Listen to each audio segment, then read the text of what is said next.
어제 이어서 부가가치세 신고서 부속 명세서를 마무리할게요.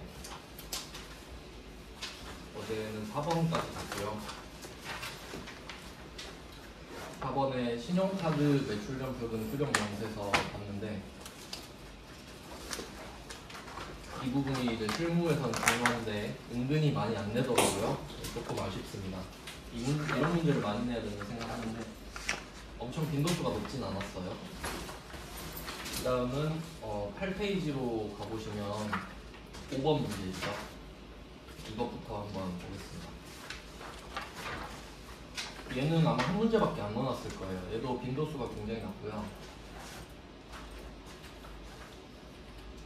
직접 해볼게요. 얘는 뭐 딱히 그 이론이 없고 직접 해보는 게 중요해요. 네, 여기서 이제 구분하셔야 될 거는 부가가치 탭으로 넘어가시면은 여기서 어제 했던 게 신용카드 매출점표 등 수령 명세서에서 수령이 있었죠. 그러니까 이거를 받았으니까 여기서 세액공제가 되는 것만 따로 적어놨단 말이죠.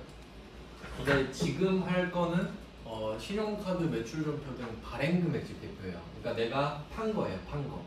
그래서 제목에 발행 표시하시면 되고요. 당연히 헷갈리면 안 되겠죠. 자, 수령은 중요한데 발행은 좀 덜 중요하다 이렇게 보시면 돼요. 판 거를 적는 겁니다. 한번 들어가 볼게요. 얘는 적는 방식만 알면 되는데 날짜는 7월, 9월로 써놓고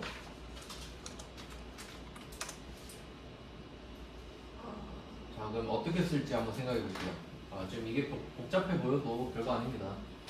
일단은 그 첫 번째 표 1번에 신용카드 및 현금영수증 매출 자료를 보시면 과세분 신용카드 매출의 공급가액이 2,750 그리고 세액이 275만 원 돼 있는데 자, 여기서 주의하실 거는 발행금액이라고 돼 있잖아요.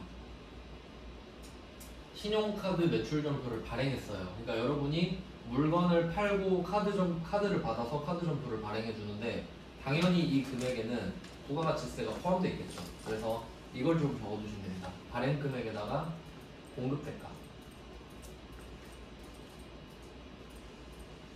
발행금액에다가 공급대가 부가가치세가 포함된 금액이란 소리예요. 왜냐하면 부가세가 포함된 금액이 카드점표에 나와 있잖아요. 현금영수증도 그렇고. 그래서 그 부가세를 합쳐서 적어야 된다라는 게 포인트입니다. 그러면 일단 과세분 신용카드 매출과 현금영수증이 있는데 현금영수증은 없죠. 계산하기 좀 편하겠네요. 있으면 더 해야겠죠. 왜냐면 칸이 합쳐져 있거든요. 아니네, 따로네. 따로따로 하면 돼요. 자, 카드 칸에다가 2,750을 적는 게 아니라 2,750 더하기 275만 원을 더하는 겁니다. 3,025만 원 나오네요. 그냥 뭐 더하는 거다 정도만 아시면 돼요.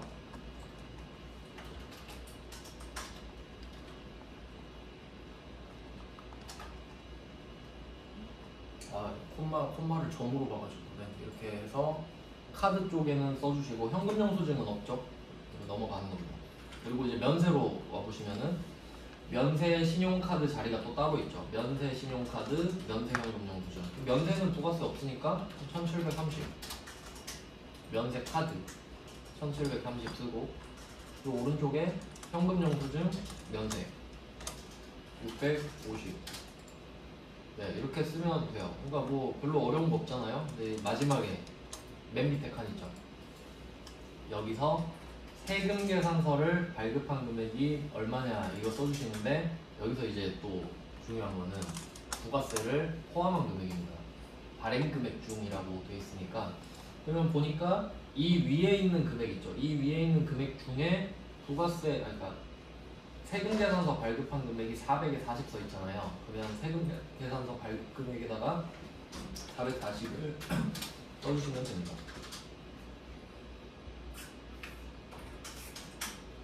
계산서는 없으니까 안 쓰면 되겠죠.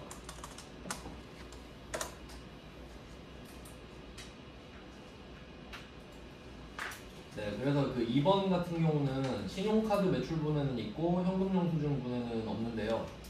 위에 과세분이 없어서 그렇죠. 근데 만약에 과세분이 있었으면 이거 합쳐서 적어야 될 겁니다. 그래서 이거 한 문제만 잘 연습하시면 될 것 같고요. 그나마 세무 1급이라 좀 손이 가는 문제였던 거예요. 세무 2급에서는 좀 쉽게 나오는 편이고요. 자, 이렇게 하고 이제 다음 주제로 넘어가 보겠습니다. 대손세 공제 신고서는 이거 손이 되게 많이 가는 주제입니다. 그래서 막 자료 요약도 해놓고 했죠. 한번 볼게요. 일단 이론부터 좀 보겠습니다.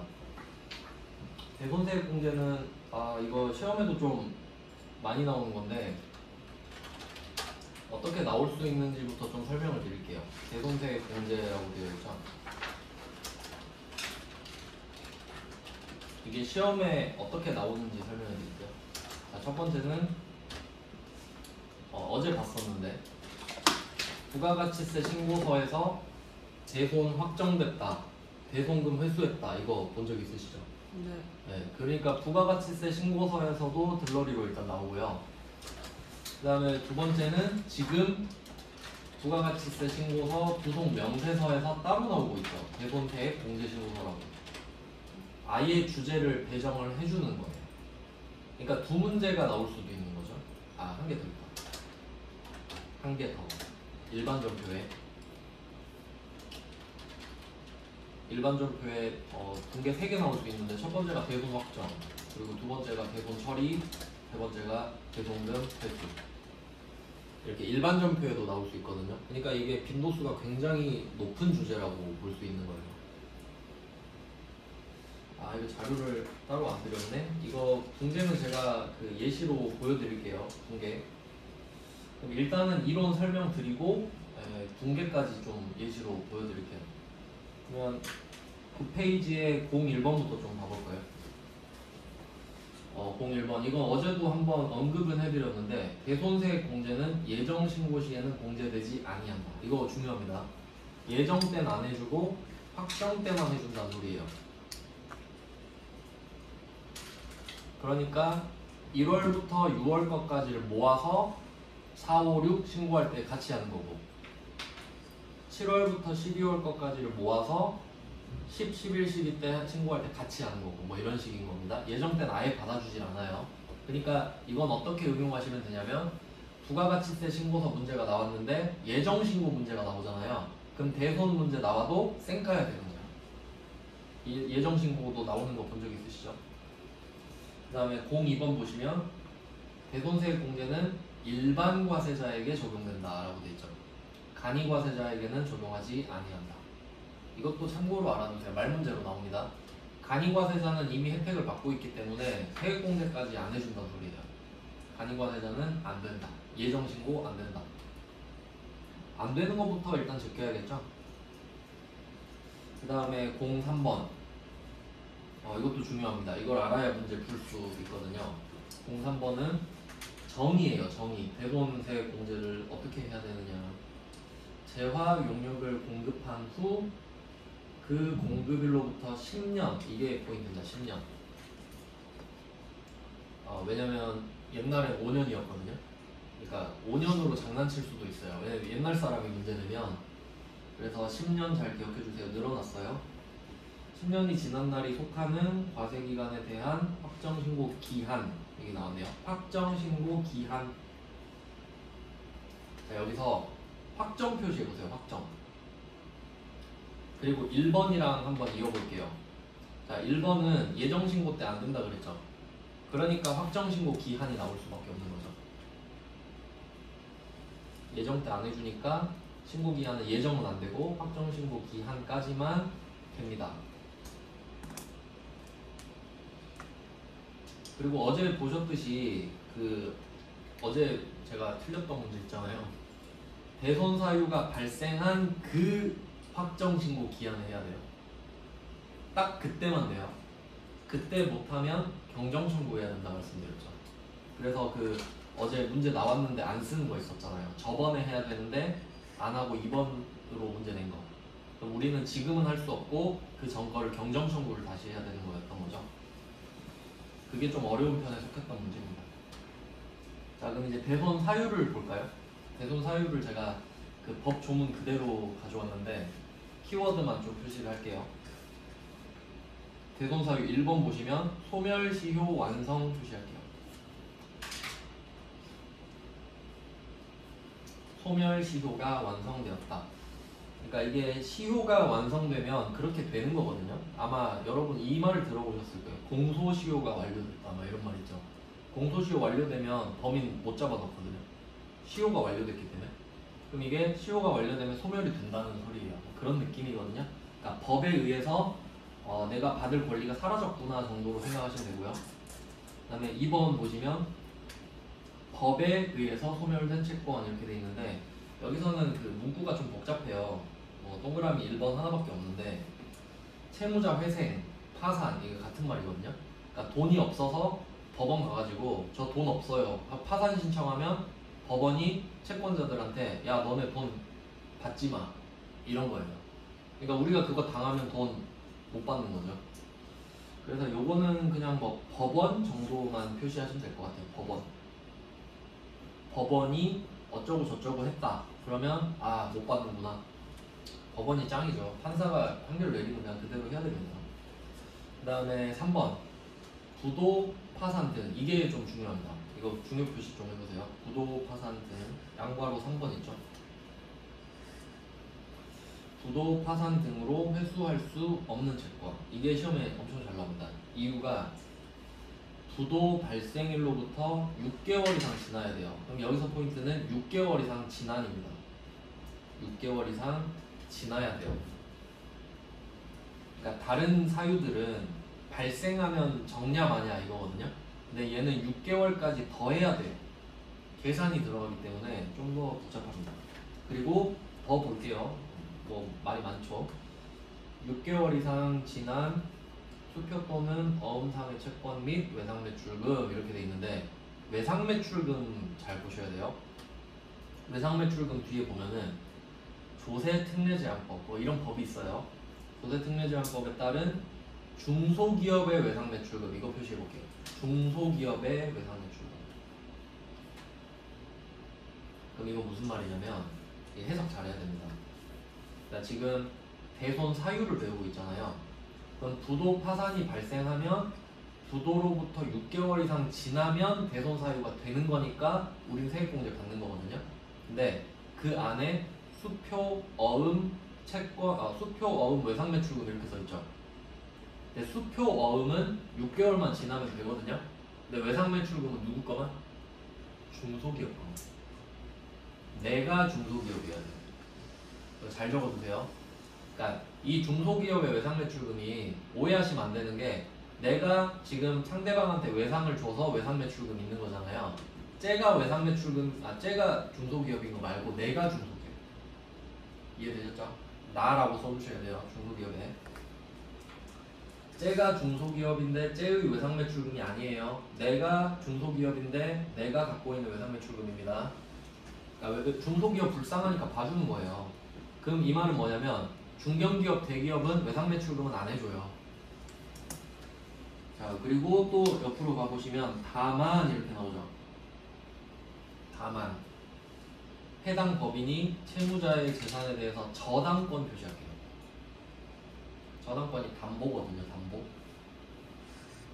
이걸 설정하고 있는 경우는 제외한다 이렇게 써있죠. 그럼 해석을 한번 해보겠습니다. 제가 정리해 드릴게요. 이게 진짜 복잡해요. 법 해석하는 게. 자, 정리해서 다시 적을게요. 자, 그럼 어떻게 되는 거냐면, 수표 또는 어음상의 채권, 얘는 그냥 6개월 지나면 돼요. 6개월 경과라고 할게요. 자, 그리고 혹시 외상매출금이 나왔다 하면 내가 중소기업일 때만 6개월이 경과하며 효력이 있는 거죠.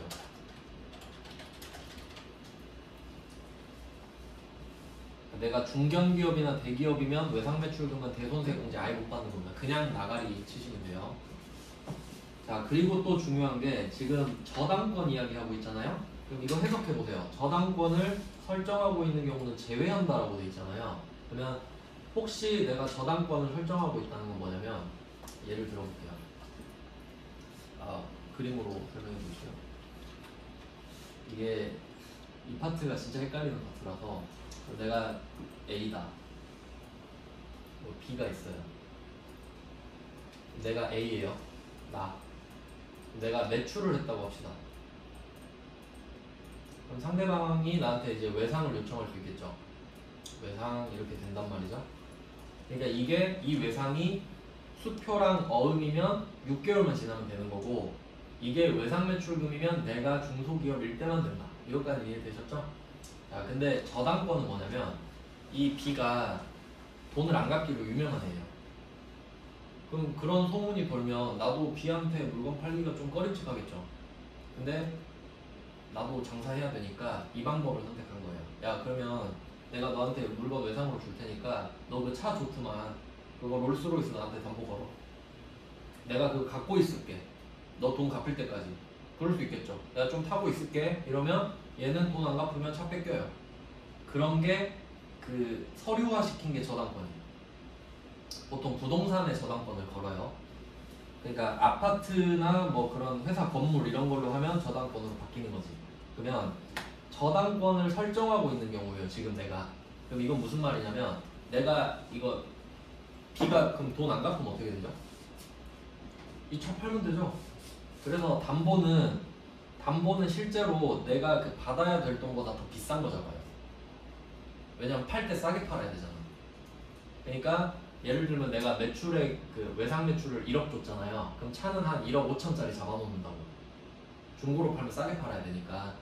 그러면 우리가 이 상태에서 B가 돈을 안 갚으면 돈 못 받는다고? 아니죠. 차 팔면 되죠. 그러니까 저당권을 설정하고 있으면은 대손세 공제 해줄 이유가 없지. 돈을 받는다는 소리니까. 이해되셨죠? 그러니까 저당권을 설정하고 있으면 내가 돈을 받는다는 소리니까 세액공제는 안 해주겠다는 소리예요. 당연한 말입니다. 자, 근데 이게 옛날에 문제 오류로 나왔었는데, 그러면 저당권을 걸면은 내가 세액공제를 못 받는다는 거 이해되셨죠? 네. 다른 사유는 저당권 걸어도 상관없어요. 그러니까 지금 부도 파산 이야기하고 있잖아요. 양가로 3번. 네. 근데 다른 사유 있죠. 소멸시효 완성 뭐 다른 거 기타 등등. 그런 애들은 저당권 설정하고 있어도 대손세 공제 해줘요. 이렇게 해석한다고 법을. 이해되세요? 네. 그러니까 이게 배운 사람들이 몸값이 높은 거예요. 이런 거 해석할 줄 알아야 되니까. 완전 좀 이상하지 않아요, 법이? 그러니까 이거를 알고 계셔야 문제를 풀 수 있다. 근데 옛날엔 어떻게 냈는지 아세요? 부도 파산이 아닌데 저당권 설정하고 있다고 된 거야. 근데 그거를 대손세 공제 안 해준다고 해버린 거지. 문제 낸 사람도 잘 이해를 못한 거죠, 법을. 그래서 뭐 부도 파산은 이렇게 해석을 하시면 되고요. 그 다음에 그 지금이 동그라미 1번이잖아요. 동그라미 2번 가볼게요. 동그라미 2번은 파산 이거 잘 나와요 시험에. 파산은 그냥 돈 못 갚겠다는 느낌 오잖아요. 강제집행도 나온 적 있고. 강제집행은 뭐지? 뭐 감옥 간 건가? 아, 옆에 형의 집행이 그거겠네. 그 다음에 사업의 폐지. 전 이게 엄청 헷갈리더라고요. 이게 안 외워지지, 사업의 폐지가. 사업의 폐지도 뭐 나온 적 있는 것 같고, 사망, 실종, 행방불명. 그냥 다 이해되시죠? 네. 그러니까 이 사람이 지금 이렇게 되면 돈 못 갚을 거 아니에요. 그러면 그냥 국세청이 알아서 세액공제 해줄게 라는 한다는 소리예요. 그 다음에 동그라미 3번. 중소기업에 또 나왔죠. 중소기업 표시할게요. 내가 중소기업이어야 된다라고 말씀드렸죠. 중소기업의 외상매출금 및 미수금. 지금 신고서 9페이지예요. 신고서 9페이지. 이 중소기업의 외상매출금 미수금인데 2년이 지난 거라고 합니다. 근데 특수관계인 건 안 돼. 왜냐면 둘이 짜고 쳤을 수도 있으니까. 그 다음에 동그라미 4번은 회수기일이 6개월 이상 지난 30만원 이하. 얘는 중소기업이란 말 없죠. 이거 갖고 또 장난을 칠 수 있거든요. 그래서 여기서 주의하실 거는 저당권이랑 중소기업 이 정도가 되겠네. 자, 그러면 이 정도 잘 메모해 두시고, 이제 밑에 보시면 대손 확정기한 볼까요? 대손 확정기한은 공급일로부터 10년이 지난 날이 속하는 과세기간의 확정신고기한. 위에서 보셨죠? 동그라미 3번에 있는 문구 그대로예요. 그 다음에 뭐 대손세 공제신고서 제출은 그냥 이건 참고로 보세요. 확정신고 때만 받아준다고 말씀드렸고, 그리고 대손수의 공제 신고서 이거 지금 만드는 거 같이 제출해야 되고, 그리고 내가 돈을 못 받게 됐다는 걸 증명하는 서류도 돼야겠지. 이게 뭔지 모르지만 적당한 서류가 있겠죠. 네, 이게 뭐 실무라고 생각하시면 되고요. 그러면 4번으로 내려갈게요. 04번. 대손수의 공제는 그 대손이 확정된 날이 속하는 과세기간. 이게 중요하네요. 확정된 날이 속하는 과세기간. 당연히 확정신고된 거 아시죠? 그러니까 이거 놓쳐버리면 경정신고 해야 된다라고 말씀을 드렸던 거고요. 그 다음에 5번 갈게요. 바로 밑에 나왔네. 5번에 보시면 대손이 확정된 날이 속하는 과세기간의 확정신고 시 공제를 받지 못한 경우 경정청구 나왔잖아요. 답이 없습니다. 얘는 수정신고도 안 되고, 우리가 내야 될 세금을 줄이는 거니까 경정청구밖에 안 되는 거죠. 늘리는 거면 수정신고 하는 건데. 자, 06번입니다. 대손금은 과세표준에서 공제하지 않는다. 이거 좀 중요해요. 이것도 제가 한번 설명을 드려볼게요. 이것도 옛날에는 많이 나왔는데 요새는 잘 모르겠네요. 그러면 한번 제가 가상의 날짜를 만들어 볼게요. 제1기 하고 제1기하고 제2기 이렇게 나눠보겠습니다. 자, 그럼 1기 때 매출액이 1000만원 있었다고 해볼게요.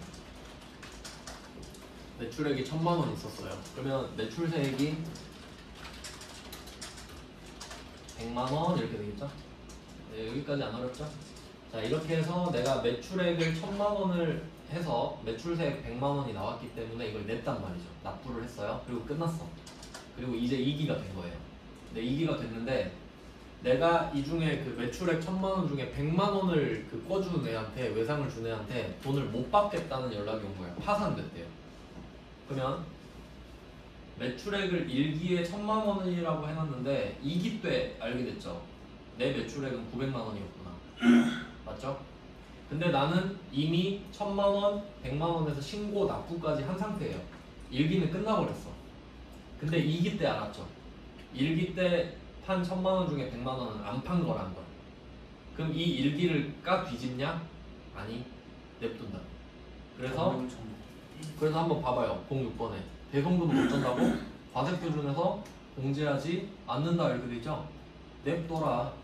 1000만원 그냥 냅둬라 이 말이에요. 그럼 그냥 냅둡니다. 자, 그럼 그냥 냅두는구나. 아니, 그러면 우리 입장에서는 이렇잖아요. 실제로 매출세액을 90만원만 내야 되는 거죠. 900만원만 판 거니까. 그러면 매출액을 100만원 안 줄이면 매출세액이 100만원 그대로 되잖아요. 그러면 우리가 이렇게 말을 하는 거죠. 그럼 매출액을 안 줄이면 매출세액이 그대로인데 나 10만원 손해보란 거냐? 하니까 야, 매출액은 냅두고 이미 지난 일이니까 그냥 내가 2기 때 어떻게 했죠? 10만원 빼줄게. 과세표준에서 안 뺐으니까 그냥 세액에서 빼주면 될 거 아니야, 이 말이에요. 그러니까 과세표준을 빼면 세액도 같이 줄어들죠. 그러니까 과세표준을 줄이면 저절로 세액이 줄어드는 건데 과세표준은 안 줄인다 그랬잖아. 그럼 세액도 안 줄어들었죠. 그러니까 그냥 세액을 줄여주면 되잖아. 이렇게 되는 거예요. 그러니까 매출액은 1000만원이 그대로 유지되는 거예요. 작년 그 1기 거가. 그리고 이때 100만원 내버렸으니까 10만원 손해봤죠, 우리는. 그걸 2기 때 신고했으니까 빼주겠다고 그냥. 그럼 너 손해보는 거 없지 않냐 이거지. 그래서 결론은 뭐냐?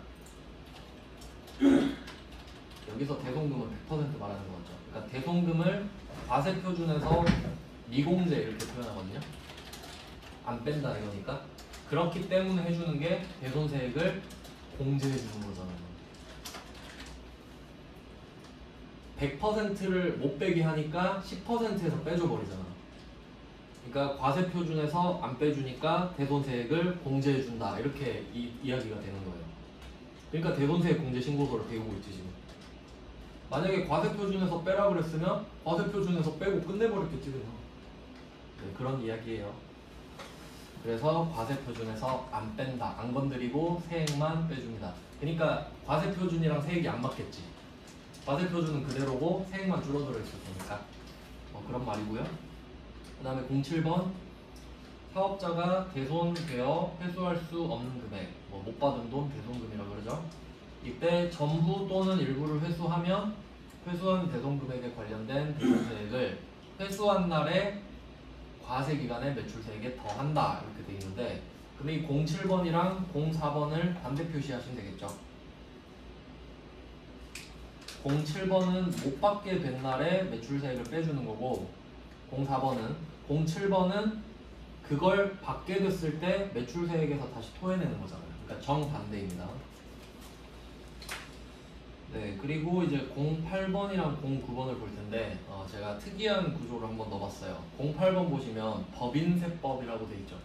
이거 한번 표시해 보세요. 08번의 법인세법. 08번의 법인세법상 대손금 이렇게 돼 있고, 09번도 한번 보세요. 09번에 부가가치세법상 대손사유 이렇게 돼 있죠. 그럼 왜 제가 법인세 거를 가져왔을까요? 둘이 똑같아요.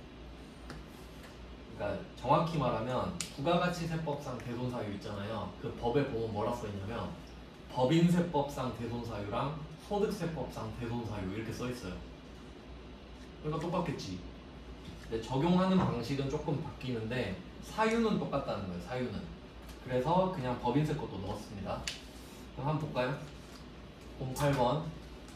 자, 1번 부도 발생일로부터 6개월 이상 지난 수표 또는 어음상의 채권. 외상매출금은 중소기업 거라고 정확히 써있죠. 네. 맞습니다. 그다음 2번 상법 이건 모르겠고 소멸시효가 완성됐다 그러죠. 그럼 무슨 법이 나와도 상관없어요. 그러면 2번도 맞죠. 자, 3번 특수 관계인과의 거래가 아니네요. 중소기업의 외상매출금, 미수금 이것까지 맞는데 1년이 아니라 2년이었죠. 위에 그 제가 적어놨죠, 대손사유에 2년으로 바꿔주시면 되고요. 그 다음에 4번 가보시면 4번은 회수기일이 6개월 이상 지난 채권 중 채권가액이 30만원 이하, 그러니까 소액채권이라고 따로 뭐 부르기도 하는데 얘는 중소기업 여부 상관없죠. 4번도 됩니다. 그리고 이어서 9번을 바로 보는 거죠. 9번 보시면 부가가치세법상 대손사유다. 1번 소멸시효 완성 나왔죠? 네, 끝난 거고. 2번 특수관계인과의 거래죠. 얘는 아까 안 된다고 한 거 같죠? 네. 네, 그러니까 얘는 2년이 맞는데, 그래서 이거는 어떻게 하면 되냐면 08번 문제 3번이랑 09번 문제 2번이랑 연결해 두시면 되겠네요. 그러니까 08번에 3번은 특수관계가 아닌데 2년이 아니어서 틀렸고, 09번에 2번은 2년 이상은 됐는데 특수관계인이라 안 되고, 그러니까 이렇게 왜 안 되는지 각각 얘를 좀 시험에 잘 냈구나 라고 보시면 되겠죠. 장난칠 게 있으니까. 그 다음은 09번에 3번 보시면 채무자의 파산, 강제집행, 형해집행, 사업폐지 이거 법 조문 그대로 긁어온 거예요. 맞는 거죠? 그 다음에 4번 부도 발생일로부터 6개월 이상 지난 외상매출금인데 중소기업의 외상매출금이라고 하네요. 그럼 뭐 이것도 맞죠? 외상매출금은 중소기업 것만 되죠. 부도는. 네, 그래서 맞는 표현. 그러니까 08번에 1번이랑 09번에 4번이랑 똑같은 거잖아요. 네, 09번에 4번이 조금 더 작지, 규모가. 네, 이렇게 표시를 해놓고 문제를 어떻게 풀지 한번 보죠. 어떻게 적용을 할지 하나씩 체크하면서 보겠습니다. 그러면 부가가치세 탭에서 구속명세서 1번에 두 번째 줄에 있죠. 대손세액 공제신고서. 날짜는 예정은 절대 안 나오겠죠. 그러면 10페이지에 10번으로 돼 있죠. 10번 문제는 일기 확정이니까 4월, 2월. 그리고 참고로 대손 발생은 내가 돈을 받기로 했는데 못 받은 거고요. 대손 변제는 내가 줘야 되는데 안 준 거예요. 근데 내가 줘야 되는데 안 준 거는 옛날에 나왔고 요새는 안 나와서 별로 신경 안 쓰셔도 됩니다. 그러면 한번 볼게요. 1월 산업부터 봅시다. 첫 번째 거. 그럼 가장 먼저 보셔야 될 게 뭐냐면 맨 왼쪽에 공급일 있잖아요. 10년 안 지났나 일단 봐야지. 근데 보니까 싹 대충 훑어봐도 10년 지난 거 하나도 없죠. 근데 10년 지나면 그냥 안 된다는 소리예요. 너무 오래돼서. 10년 안 됐으니까 날짜는 상관없어 보이고 하나씩 체크해 보시면, 자 그럼 첫 번째 외상 매출금 나왔죠. 그리고 옆으로 가보시면 소멸시효 완성 이렇게 돼 있죠. 소멸시효 완성은 중소기업 따지나? 안 따졌어요. 그러니까 얘는 그냥 가면 돼. 그럼 소멸시효 완성일 보시면 2024년 5월 2일 돼 있죠. 그러면 지금이 1기 확정이잖아요. 그럼 이 대손 사유에다가 이렇게 써도 돼요. 대손 사유 옆에다가 2024년 1월부터 6월 이렇게 써놓으세요. 지금 10번 문제잖아요. 10번 대손 사유 옆에 칸 있죠. 위에나 옆에 대손 사유에다가 2024년 1월부터 6월 이렇게 써놓으시라고요. 그러니까 이 대손 사유가 2024년 1월부터 6월 사이에 걸려 있어야 돼요. 왜냐면 지금이 24년 1기 확정이잖아. 그러니까 1월부터 6월 것까지 다 받아준다고. 4, 5, 6인데도. 그러니까 첫 번째 거는 소멸시효 완성이 24년 5월 2일 1월부터 6월 안에 들어가 있죠. 네. 그럼 얘는 되는 거지. 동그라미입니다. 그럼 뭐 하나씩 적어볼까요? 그럼 공급일은 옛날엔 적는 칸도 없었던 걸로 기억하는데 그냥 뭐 적어보겠습니다. 2021년 0501 대손 확정일은 이거 25년으로 적어야 되는데 프로그램이 25년이어가지고 대손 금액은 부가세까지 같이 적어주시는 거예요. 거래처는 그냥 한글로 적으시면 되겠고.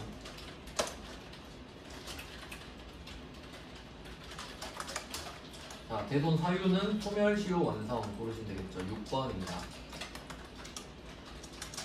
자, 한 문제 했고, 한 문제가 아니라 하나 했고. 자, 이제 두 번째 2월 테크 갈까요? 2월 테크는 외상 매출금이 또 나왔어요. 근데 보니까 부도 발생이죠. 네. 자, 얘는 부도 발생은 중소기업의 외상 매출금만 된다고 했었죠. 네. 근데 문제 첫 번째 줄에 보니까 중소기업 써있네요. 그럼 이 중소기업은 두 번째 외상 매출금이랑 연결해야겠죠. 부도는 중소기업의 외상 매출금만 되니까. 그러니까 중소기업은 맞죠. 근데 네. 옆에 가보니까 부도 발생일이 2024년 1월 9일이네요. 이거 중요합니다. 날짜 세는 법. 날짜 세는 법 알려드릴게요. 자, 지금 2월 테크 거 부도 발생일이 2024년 1월 9일이죠. 근데 법 표현을 제가 다시 옮겨 적어볼게요. 부도 발생일로부터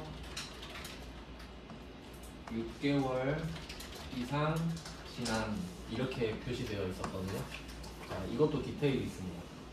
6개월이 지난 이거 있죠. 야, 이건 어떻게 해석해야 되냐면 부도 발생일은 알려주잖아요. 그럼 6개월이 지나야 되죠, 최소. 네. 여기다가 6개월 더합니다. 이건 당연하죠? 네. 자, 근데 이걸 조심해야 돼요. 지난 거죠. 이게 법에는 이 글자 하나하나가 다 의미가 있거든요. 그러니까 어떤 법은 이렇게 써 있어요. 예를 들면 부도 발생일로부터 6개월이 된 이런 표현이 있어요. 그럼 그건 딱 6개월이라는 소리예요. 6개월이 된. 근데 지금은 어때요? 이상 6개월이 이상 지나야 되죠. 여기에 플러스 1일. 플러스 1일을 또 해줘야 돼. 즉 부도 발생일로부터 6개월 하루를 더해야 됩니다. 그 날짜가 2024년 1월부터 6월 안에 들어와야 돼. 이해되셨죠? 날짜까지 적어야 되기 때문에 정확히 표시해도 돼요. 6개월 하루라고. 그리고 날짜 세는 법 알려드릴게요. 왜냐면 이게 날짜 세는 법이 민법에 나와 있어요. 근데 세법에서는 민법을 준용하거든요. 그러니까 결론은 민법으로 날짜 세는 법을 알아야 돼. 그러면 날짜를 어떻게 세는지 한번 볼게요. 자, 두 번째 거가 2월 테크죠. 부도 발생일이 2024년 1월 9일입니다. 그럼 여기에 근데 이건 날짜가 쉽죠. 그냥 6개월 더 하시면 돼요. 자, 근데 여기서 6개월을 더 할 때 뭐냐면 날짜 셀 때 이거 좀 이런 게 있는데 날짜 셀 때 날짜 셀 때는 기본적으로 초일불산일입니다.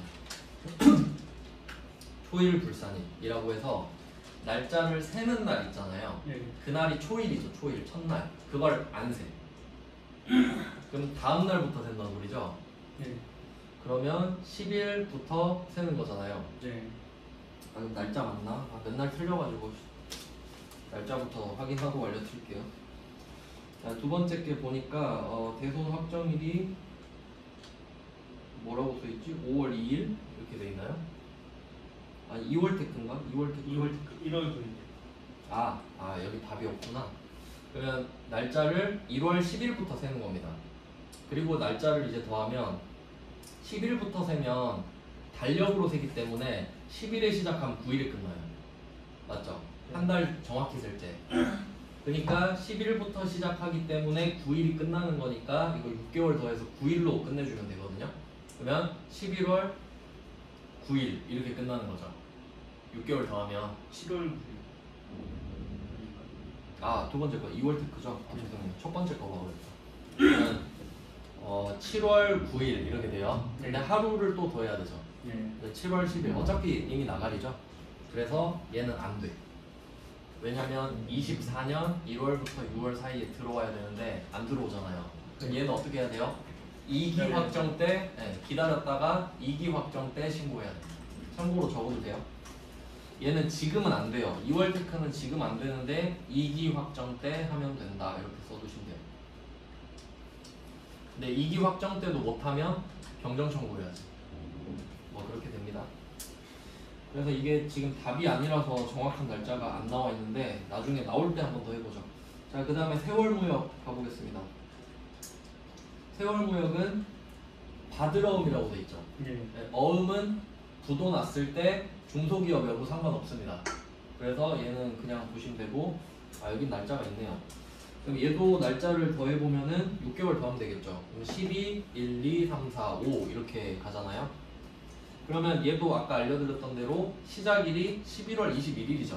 네. 그럼 이제 마지막 날이 20일이 되니까 그냥 6개월 더하면 되네요. 편하게. 그래서 12, 1, 2, 3, 4, 5 하면 5월 20일인데 여기 하루를 더 더하면 5월 21일이 되죠. 네. 그래서 밑에 다 보시면 5월 21일 여기다가 표시를 좀 해주세요. 6개월 하루를 더해야 한다라는 거죠. 네, 6개월 이상이 지나는 플러스 6개월 플러스 1일. 네, 그래서 얘는 날짜가 해당이 되니까 적어주시면 되겠습니다. 네, 공급일은 따로 있죠. 공급일은 공급일에다가 적어주시고, 대선 확정일은 방금 우리가 구한 날짜를 5월 21일이라고 적어주시면 돼요. 저는 연도를 25년으로 바꿔서 쓸게요.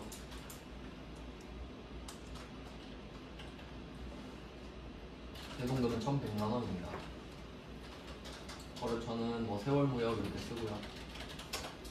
대손 사유는 부도 발생일부터 6개월 경과니까 5번으로 골라주시면 되겠네요. 네, 그럼 지금 3개 중에 2개를 적었고 이제 네 번째 거 보겠습니다. 5월 상사라고 되어 있는데 파산 나왔죠. 파산은 아까 그 법원이랑 좀 관련된 내용인데요. 그냥 날짜만 확인하시면 돼요. 1월부터 6월 안에 들어가니까 해당이 되는 겁니다. 네, 그냥 바로 적어주시면 돼요. 이런 답이 좀 편하죠. 파산만 표시하시면 됩니다.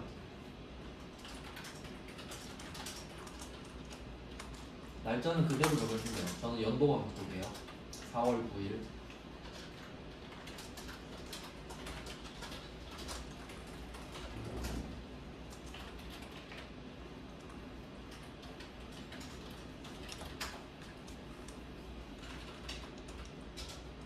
네, 내용 1번에 그냥 파산 고르면 되겠죠. 1번에 파산. 그리고 이제 6월 물산으로 가보면 적을 게 굉장히 많네요. 이건 거의 한 2~3개만 주는데 6월 물산은 부도가 또 발생을 했고요. 그러면 아까 그 두 번째 거랑 똑같이 중소기업인 경우만 해당이 됩니다. 그럼 중소기업 맞으니까 되고, 얘도 그 중소기업이라는 글자랑 외상매출금을 연결해 주시면 되겠죠. 6월 물산은 부도기 때문에 그렇습니다. 그리고 아까 알려드렸던 대로 6개월 하고 그냥 더하세요. 6월 11일 이렇게 되겠네. 6월 11일자로 적어주시면 되겠죠.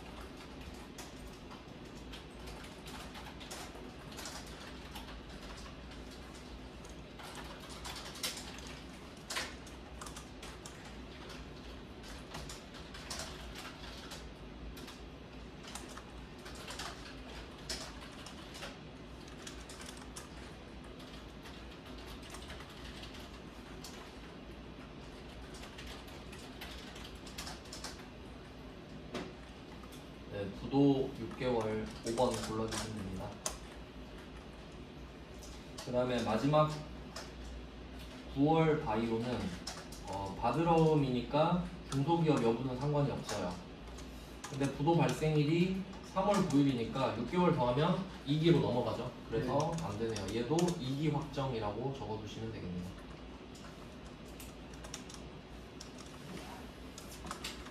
네, 이렇게 해서 4개를 적었습니다. 물론 이제 적는 거는 그렇게 중요하지 않고요. 판단하는 게 중요하다는 거 아시겠죠? 근데 이제는 저는 안 적고 그냥 문제만 쭉 보겠습니다. 네, 11번으로 아니다. 이제 좀 쉬어야겠는데. 네, 10분 쉬고 계속 보겠습니다.